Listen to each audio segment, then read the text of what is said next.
ने पाकिस्तान ऑक्यूपाइड कश्मीर क्यों नहीं ले लिया?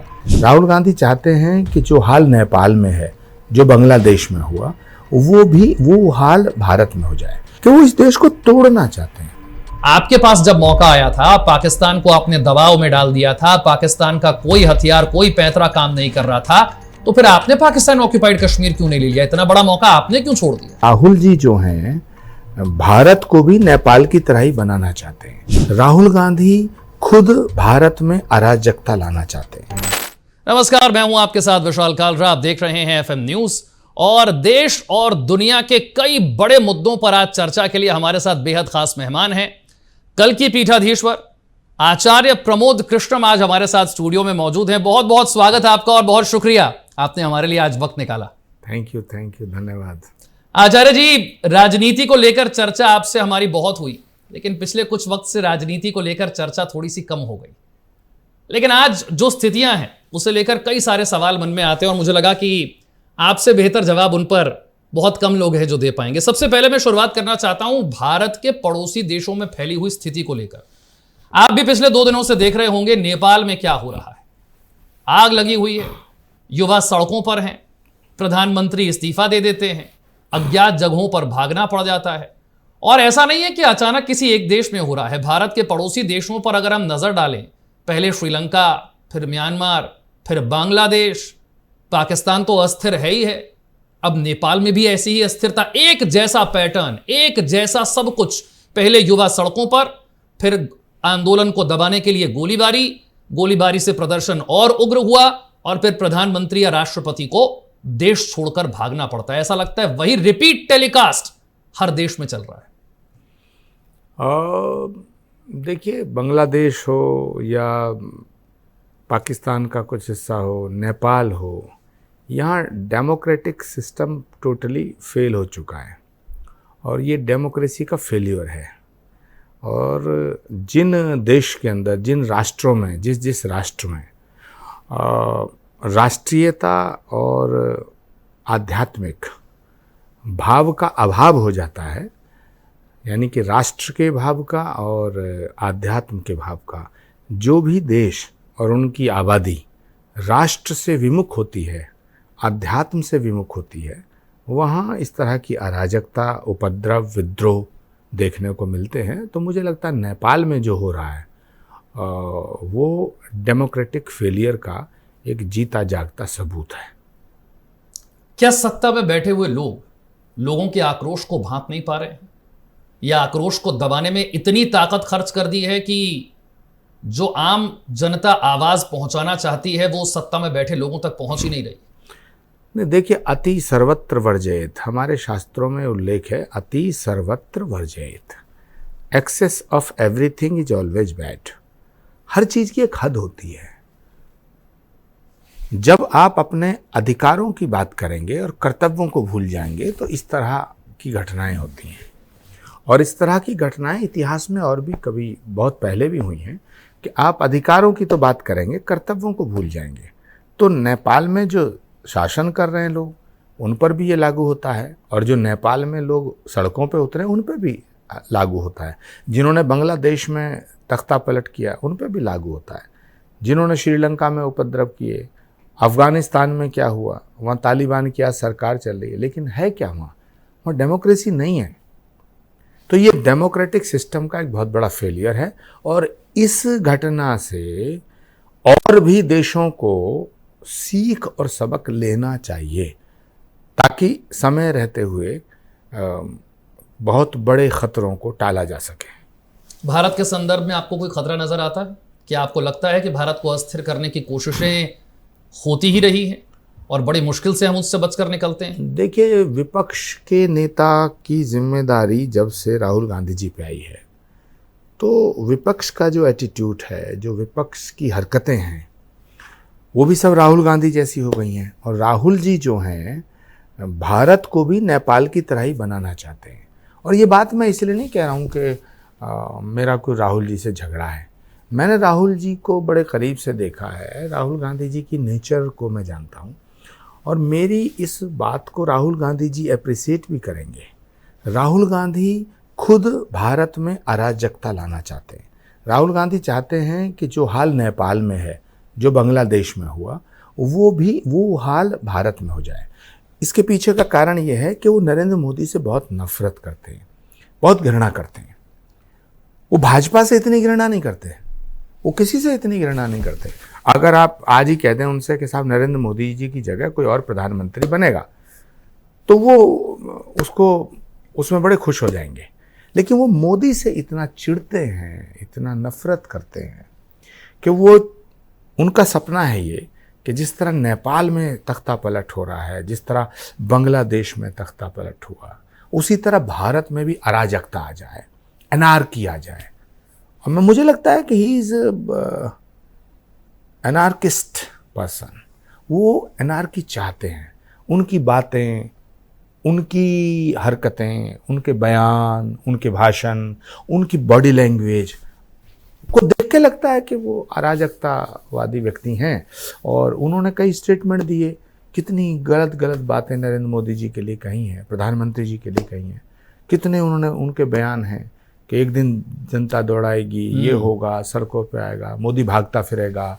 तो वो इसी दिशा में जा रहे हैं। और वो एक बात और मैं इंपॉर्टेंट कहना चाहता हूँ बड़ी जिम्मेदारी के साथ, कि वो इस देश को तोड़ना चाहते हैं।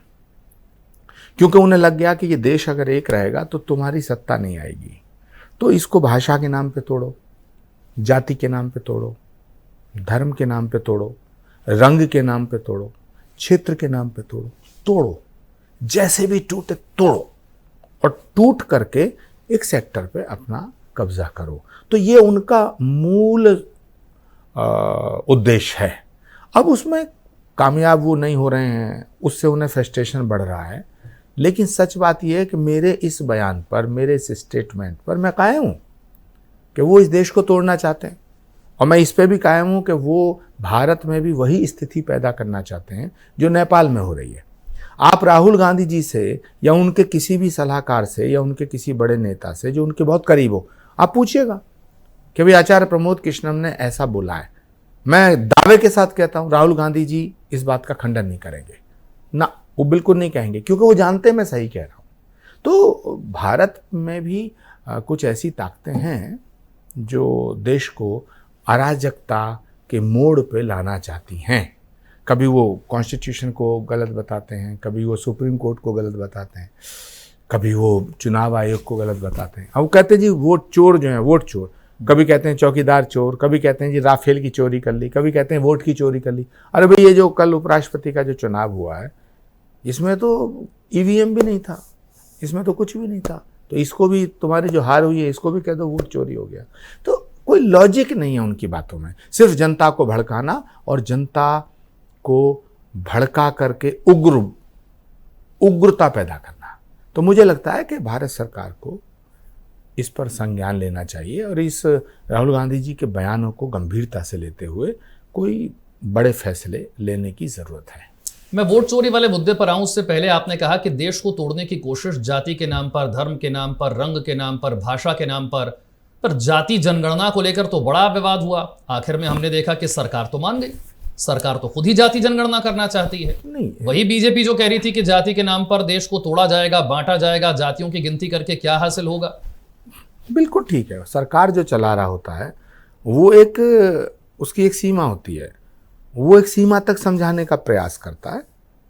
अब देश की जनता में जो अननेसेसरी एक आक्रोश पैदा हो रहा था, तो वो इसीलिए किया जा रहा था। वही तो बात मैं कह रहा हूँ, मैं वही तो कह रहा हूँ कि जनता को भड़काना। केंद्र सरकार ने कहा ठीक है, जातीय जनगणना से अगर कोई तुम्हें फ़ायदा हो रहा है तो ठीक है, हम करा देते हैं। तो इसका मतलब है कि केंद्र की जो सरकार है, भारत सरकार है, नरेंद्र मोदी की सरकार है, उसमें कोई पार्शलिटी नहीं है, उन्होंने भेदभाव नहीं किया। जनता जनतंत्र में डिमांड कर रही है, हम आपको कर देते हैं। लेकिन ये ऐसा मानते थे कि मोदी सरकार ये फैसला नहीं करेगी और जनता को जाति के नाम पे, जातिवाद की राजनीति में की आग में झोंक करके सड़कों पे लाया जाए।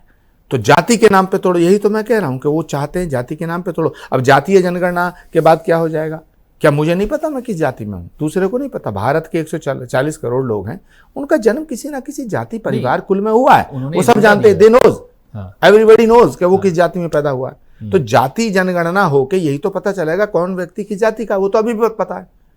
आप 5वीं क्लास करो, 10वीं क्लास करो, नौकरी में जाओ, कहीं भी सब जगह जाति, लिंग और वो लिखना पड़ता है आपको, नेशनलिटी, सबको पता है। उससे क्या बदल जाएगा? मैं यही तो कह रहा हूँ, बदलेगा कुछ नहीं।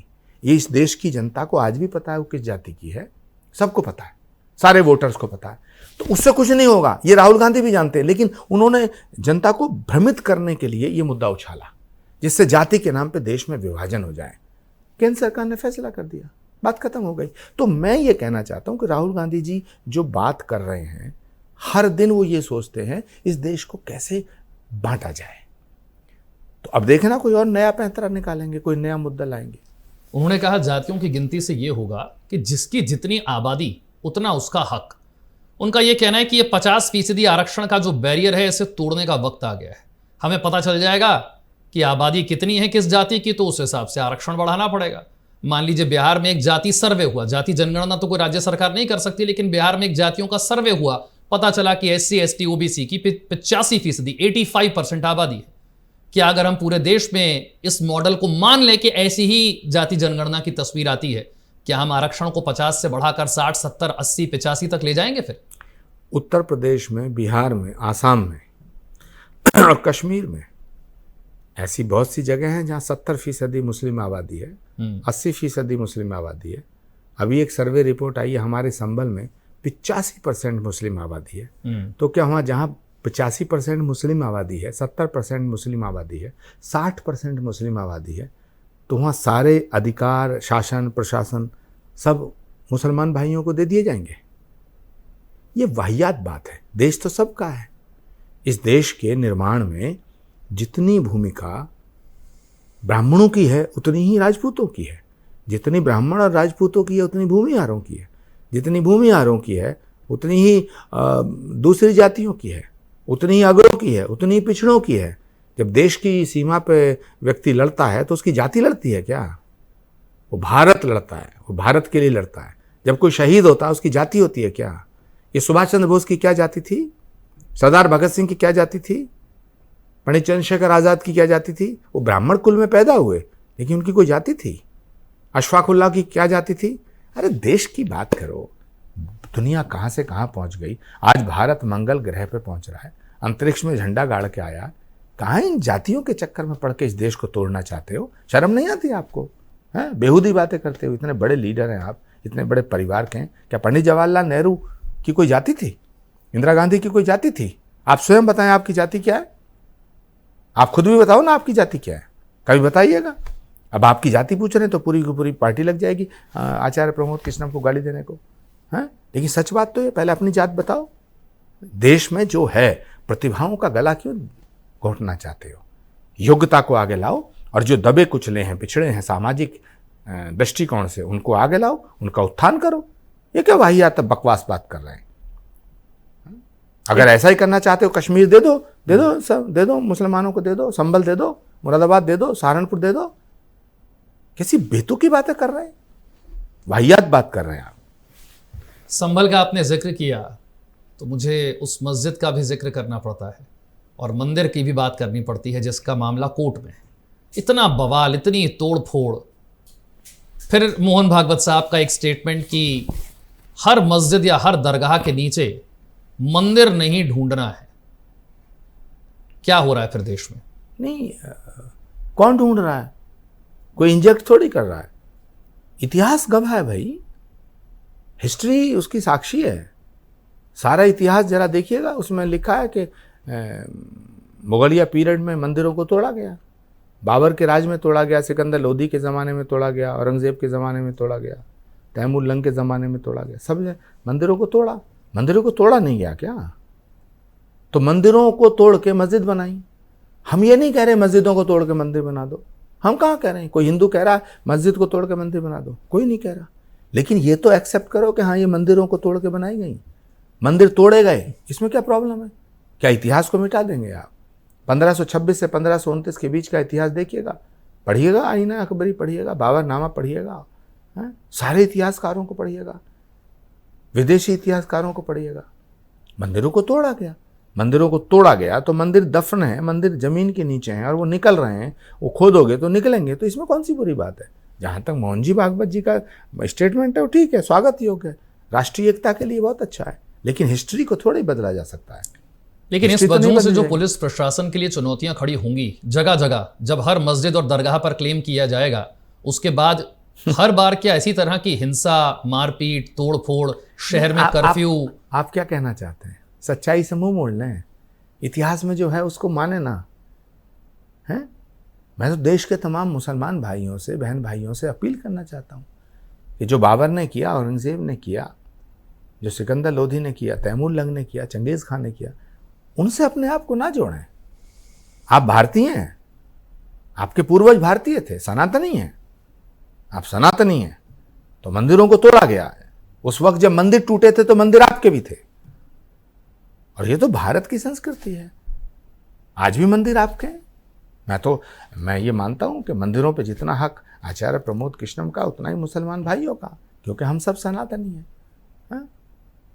मंदिर हमारे लिए, मस्जिद एहतराम का विषय है। हम इज्जत करते हैं, इस्लाम की इज्जत करते हैं, सभी धर्मों की इज्जत करते हैं। एक सवाल उपराष्ट्रपति के चुनाव को लेकर आया कि उपराष्ट्रपति का चुनाव साधारण परिस्थितियों में नहीं हुआ, यह इमरजेंसी की स्थिति थी, क्योंकि उपराष्ट्रपति जगदीप धनखड़ ने मॉनसून सेशन के पहले दिन सारे कामकाज किए। अचानक से उनकी तबीयत कैसे खराब हो गई? क्या उनके खिलाफ साजिश की गई? क्या उन पर दबाव डाला गया? क्या उनका अपमान किया गया? विपक्ष ने कहा संवैधानिक पदों पर बैठे हुए लोगों को अपमानित करना यह बीजेपी की आदत बन गई है। अब जब उपराष्ट्रपति के चुनाव संपन्न हो गए हैं तो अब आप देखिएगा कि जगदीप धनखड़ आएंगे, सामने आएंगे कैमरे के और बहुत कुछ बोलेंगे, जैसे सत्यपाल मलिक ने बहुत कुछ कहा। आपको लगता है ऐसा? जब जगदीप धनखड़ जी जब उपराष्ट्रपति के पद पर थे, राज्यसभा के अंदर पश्चिम बंगाल के गवर्नर के रूप में सबसे ज़्यादा गालियां यही विपक्ष देता था। राहुल गांधी जी देते थे जगदीप धनखड़ जी को। उन्हें क्या क्या नहीं कहते थे, ममता बनर्जी क्या क्या नहीं कहती थी, पूरा देश जानता है। आज जगदीप धनखड़ जी अगर अस्वस्थ हैं तो उनके ऊपर सवाल खड़ा करना चाहते हैं। अगर जगदीप धनखड़ जी को कोई पीड़ा है तो स्वयं आके जिस दिन बोलेंगे उस दिन उनके बयान पे बात करेंगे। लेकिन आज अपने आप से एक नया भ्रम पैदा कर दो देश में। अरे उन्होंने चिट्ठी लिखी कि मैं अस्वस्थ हूँ, मेरा स्वास्थ्य के जो कारण हैं, तो ये जगदीप धनखड़ जी को बताना चाहिए ना, वो बताएंगे। अगर वो बताएंगे, अगर वो कहेंगे कि मुझे इंसल्ट किया गया, मेरी इंसल्ट की गई, तब ये फैसला किसका है? ये मेरा है ना विपक्ष का है। विपक्ष को तो नरेंद्र मोदी जी को कोसने का मौका चाहिए। अगर किसी की भैंस चोरी हो जाए तो ये कहते हैं मोदी ने चुरा ली। क्या करोगे आप? जब ये चुनाव जीतते हैं तो चुनाव आयोग ठीक है, जब ये चुनाव हार जाते हैं तो चुनाव आयोग चोर है। इन किस किस के सवालों का कैसे कैसे सवाल करते हैं लोग, पूरा का पूरा विपक्ष। और देख लेना, कांग्रेस को बर्बाद करने में राहुल जी को 15 साल लगे, इस पूरे विपक्ष को बर्बाद करने में उन्हें कितना वक्त लगेगा या सामने आ जाएगा। तो पूरे विपक्ष में इतने बड़े बड़े नेता, इन्हें सोचना चाहिए इनकी स्थिति क्या हो गई है, दयनीय स्थिति हो गई है।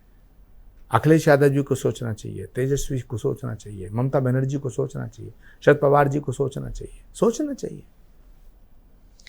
आपने चुनाव आयोग की बात की तो मुझे याद आया कि पिछले कुछ वक्त में बार बार इस तरह की आशंका जाहिर की गई है कि चुनाव की प्रक्रिया में कुछ तो गड़बड़ है।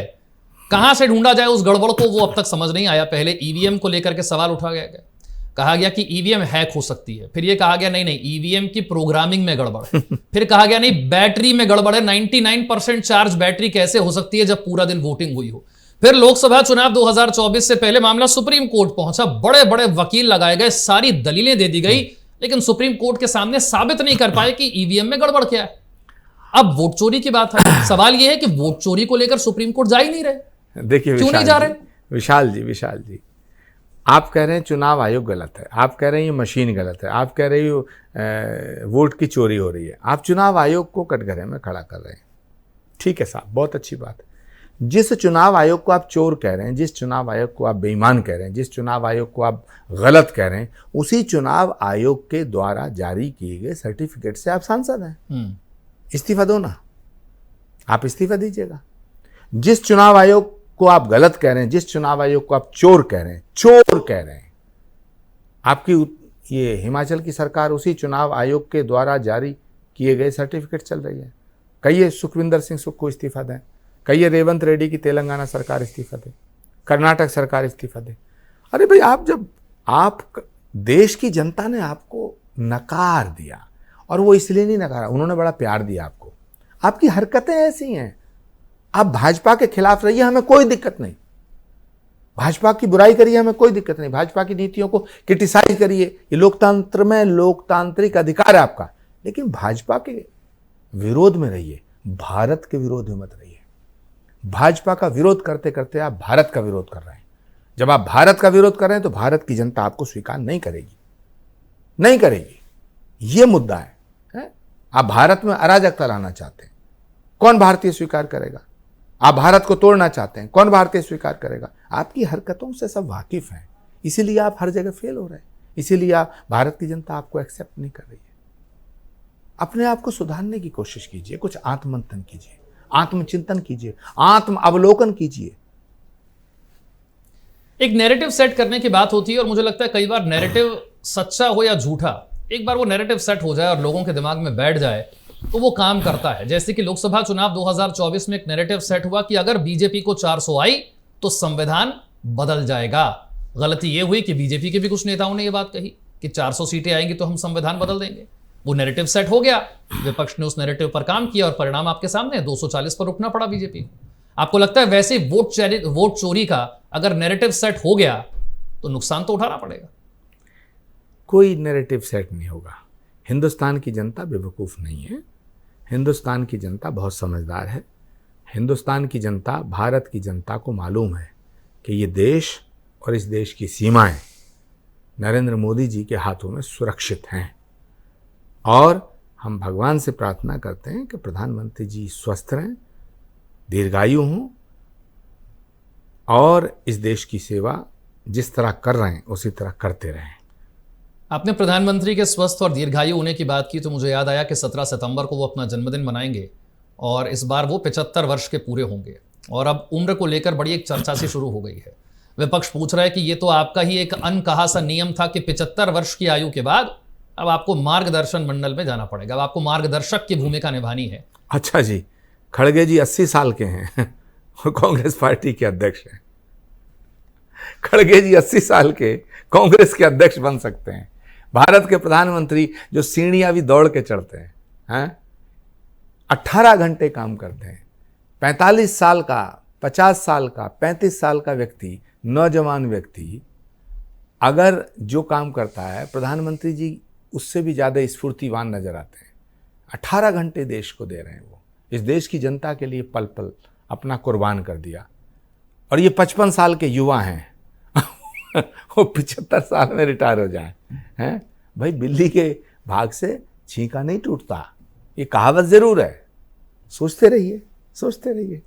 अभी देश की जनता चाहती है कि ये देश नरेंद्र मोदी जी के हाथों में रहना चाहिए। कुछ बीमारियां हैं जो 11 साल में नरेंद्र मोदी जी ने ठीक कर दी हैं, अभी कुछ बीमारियां और बची हैं। उन बीमारियों का इलाज सिर्फ नरेंद्र मोदी है, सिर्फ नरेंद्र मोदी। जैसे कि कौन सी बीमारियां? बात को लंबी करने से क्या फ़ायदा। कुछ बीमारियां बची हैं, इनका इलाज भी नरेंद्र मोदी जी के द्वारा ही होगा और होना चाहिए। देश की जनता अभी चाहती है कि मोदी देश के प्रधानमंत्री बने रहें। ठीक है, मैं अगले प्रश्न पर आता हूं। और अगला प्रश्न ये है कि बहुत कुछ दुनिया में ऐसा हो रहा है जिसका असर भारत पर पड़ता है, लेकिन उससे पहले हमारे देश का पहलगाम में जो कुछ हुआ हमारे देश में, उसे लेकर बहुत पीड़ा, बहुत दर्द लोगों के मन में है। और फिर ऑपरेशन सिंदूर हुआ। पहलगाम में जो कुछ हुआ उसे तो ऐसा लगा जैसे भुला ही दिया गया, केवल ऑपरेशन सिंदूर पर सारा फोकस हो गया। और उसके बाद विपक्ष ने कहा कि आपने घुटने टेके, आप तो हमें कहा करते थे कि आपकी इतने लंबे समय तक सत्ता रही, आपने पाकिस्तान ऑक्युपाइड कश्मीर क्यों नहीं ले लिया? आपके पास जब मौका आया था, पाकिस्तान को आपने दबाव में डाल दिया था, पाकिस्तान का कोई हथियार, कोई पैंतरा काम नहीं कर रहा था, तो फिर आपने पाकिस्तान ऑक्युपाइड कश्मीर क्यों नहीं ले लिया? इतना बड़ा मौका आपने क्यों छोड़ दिया? देखिए, जहां तक पाकिस्तान ऑक्युपाइड कश्मीर का सवाल है तो इंतजार करिएगा। जिस तरह राम मंदिर का निर्माण हुआ, जिस तरह 370 हटी, जिस तरह 3 तलाक हटा, जिस तरह श्री कल्की धाम का शिलान्यास हुआ, इसी तरह एक दिन पीओके भी आएगा, प्रतीक्षा करिए। हर चीज एकदम नहीं आती है। दिशा ठीक हो तो दशा बदल जाती है। ठीक दिशा में देश जा रहा है, एक दिन विश्व गुरु बनेगा। अब पीओ के ले लेंगे तो कहेंगे पूरा पाकिस्तान क्यों नहीं लिया, फिर कहेंगे बांग्लादेश क्यों नहीं लिया। ये सब बेमतलब की बातें हैं। भारत की सरकार भारत को पूरे विश्व में, भारत की जो धमक है वो है। अमेरिका ने कोशिश की भारत को धमकाने की, ब्लैकमेल करने की, प्रधानमंत्री नहीं झुके। सारी दुनिया के सामने प्रधानमंत्री ने दिखा दिया कि ना मैं झुकूंगा, ना मैं बिकूंगा और ना मैं डरूंगा। तो ये भारत का मैसेज पूरी दुनिया में पहुंच चुका है। लेकिन अफसोस कि जो मैसेज पूरी दुनिया में पहुंच चुका है, राहुल गांधी जी उस मैसेज को समझने के लिए तैयार नहीं है। अमेरिका को झुकना पड़ेगा भारत के आगे। मैंने कहा भारत नहीं झुकेगा। नरेंद्र मोदी के हाथों में भारत है तो भारत न झुकेगा न डरेगा। बहुत बहुत शुक्रिया आचार्य प्रबोध कृष्णम जी। इतनी खुलकर, इतने बेबाक तरीके से जो बातचीत आपके साथ होती है, मुझे लगता है दर्शक उसी को सुनना चाहते हैं और इसीलिए आपसे बातचीत का हमेशा इंतजार भी रहता है। बहुत बहुत शुक्रिया, आपने हमारे लिए वक्त निकाला।